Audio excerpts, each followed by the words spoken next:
И навиваш черга ли, бе, бро? Да. Класика. В случая кърпа, ами трябва да е нещо, което става за вкъщи. Идеята е, обаче много повдигаш самия крак. Идеята е той да е стъпил еднакво и от двете страни да е стъпил, без да се мърда, само самия палец да сгъва, не така. Не е така. Да. Тоест, да настъпи умора е тук по дължината вътре.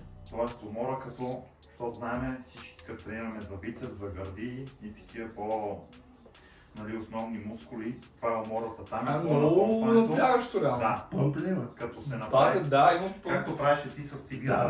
Да, скоро това ще За му такива кажа. неща става. Че примерно аз като правя едно упражнение, Мирката ми даде за тибията да заздравявам. Да, и предният тибиалис се напомпва много. Брутално от 6-10 повторения. Това не се ми е тегаво съв. Да, усещам сягаш. Да.